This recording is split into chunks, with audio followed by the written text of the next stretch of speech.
Now, the today I will discuss the area of skull. So, area of skull is divided into several zones.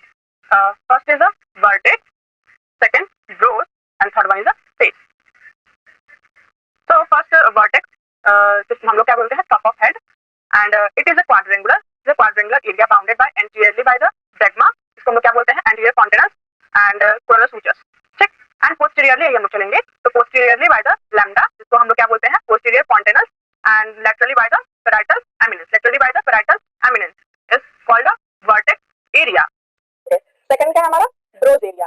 Bro को हम लोग क्या बोलते हैं forehead बोलते हैं. ठीक है. It is an area bounded by the one side of the anterior fontanus and coronal sutures, then other side of the root of nose and supraorbit ridge, जिसको हम लोग क्या बोलते हैं ग्लेबियल पॉइंट. ये होता है हमारा ब्रो का एरिया. ठीक है. देन थर्ड वन हमारा क्या होता है फेस. ठीक है.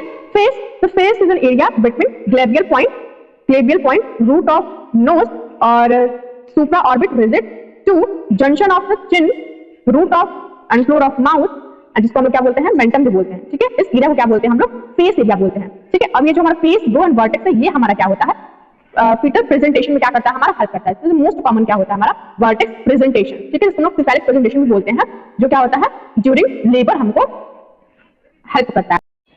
ना अब हम लोग क्या करेंगे, डिस्कस करेंगे मोल्डिंग पे कि मोल्डिंग क्या होता है. ठीक है. तो जो मोल्डिंग होता है ओवरलैपिंग ऑफ टू बोन्स, मतलब दो बोन्स क्या होते हैं एक दूसरे के ऊपर ओवरलैप हो जाते हैं, उसी को हम लोग क्या बोलते हैं मोल्डिंग. और ये जो मोल्डिंग होता है ये during labour present down of foetal head में हेल्प करता है ताकि वो पेल्विस स्पेस को क्या हो सके बाहर आ सके. ओके. फिर हमारा जो मोल्डिंग होता है वो आफ्टर बर्थ फ्यू आवर्स में क्या हो जाते हैं डिसअपीयर हो जाते हैं. ठीक है. अब इसमें क्या होता है हम ग्रेडिंग्स दी जाती है. ग्रेडिंग्स का क्या है कि जब हम पीवी करते हैं अगर नो मोल्डिंग रहा तो हम उसको 0 मार्क्स देंगे. ठीक. अब अगर क्या हो रहा है पीवी के दौरान हमारा जो फिटल स्कल है अगर वो एक दूसरे के ऊपर टच हो जा रहा है लेकिन वो एक दूसरे के ऊपर ओवरलैप नहीं है तो हम उसको 1 मार्क्स देते हैं. वही अगर क्या है जब दो बोन्स एक दूसरे के ऊपर ओवरलैप तो हो जा रहे हैं लेकिन जैसे हम जेंटली पुश कर रहे हैं टच कर रहे हैं तो क्या हो जा रहा है सेपरेट हो जा रहा है तो उसको हम 2 मार्क्स देते हैं.